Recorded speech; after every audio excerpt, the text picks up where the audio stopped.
বহরমপুরে রাহুলের ন্যায়যাত্রা। রাহুল গান্ধীকে ছানাবড়া উপহারের জন্য দীর্ঘ অপেক্ষায় ছিলেন বহরমপুরের নামী এক মিষ্টির দোকানে কর্ণধার থেকে কর্মীরা। কিন্তু সময়ের অভাবে মিষ্টির দোকানে ঢোকা হলো না রাহুলের। তবে শুক্রবার সিউড়িতে রাহুলের জন্য হরেক মোরব্বা ও আচারের ব্যবস্থা করা সারা হয়ে গিয়েছে।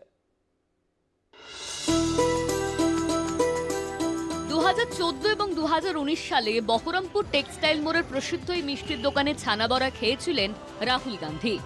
প্রণব মুখোপাধ্যায়ের সঙ্গে দোকানে বসে ছানাবড়া খেয়ে গিয়েছিলেন। বৃহস্পতিবার রাহুল গান্ধী আসছে শুনে সাজো সাজো রব পড়ে যায় দোকানে। ফুল দিয়ে সাজানো থেকে শুরু করে একই রকম পোশাক পরে ফুলের তোড়া তৈরি করেছিলেন কর্মীরা। রাহুলের জন্য 9.5 কেজি ছানাবড়া তৈরি করা হয়েছিল। কিন্তু এদিন সন্ধ্যে 7টা নাগাদ রাহুলের ন্যায়যাত্রা এলাকায় আসতে ভিড় বেড়ে যায়। জিপ থেকে আর নামতে পারেননি রাহুল। অধীর চৌধুরী মিষ্টির দোকানটাকে দেখিয়ে দিলেও হাত নাড়িয়ে চলে যান কংগ্রেস সাংসদ। হতাশ মিষ্টির দোকানের সকলেই। কি বলবো, যে নিজেকে কষ্ট লাগছে আর কিছু না। ঢুকলে আনন্দ পেতাম, মানে এরকম ভিড়ের চাপে ঢুকতে পারলো না।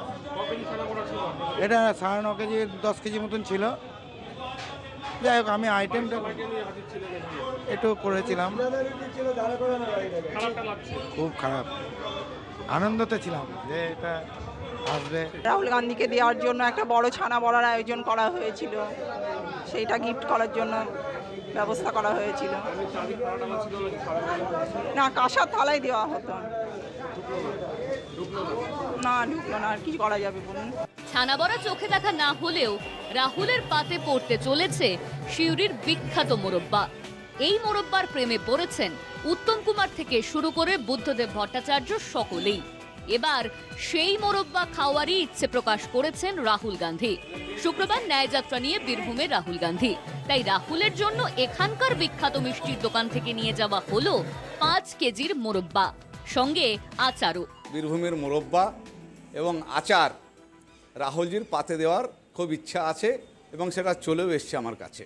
শতমূল থেকে শুরু করে সমস্ত কিছুর যে মিক্সড মোরব্বাটা আছে, সেই মোরব্বাটা আনিয়েছি রাহুল গান্ধীর জন্য স্পেসিফিক, এবং অধীর দা তো থাকবেনই, তার সঙ্গে যারা থাকবেন তাদের পাতে একটু দেওয়ার খুব মনের ইচ্ছা আছে। একরকম সব রকম মিলিয়েই প্রায় মোরব্বাগুলো নিয়ে গেছে।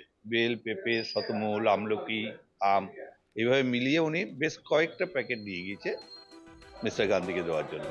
এবারের জন্য দোকানে বসে ছানাবড়া খাওয়া না হলেও রাহুল ও তার ন্যায়যাত্রার সঙ্গীরা মোরব্বা আচার খাবেন বলে অধীর আগ্রহে রয়েছেন সিউড়িবাসী। কল্যাণচন্দ্র ও ঋতভাস চট্টোপাধ্যায়ের রিপোর্ট, কলকাতা টিভি।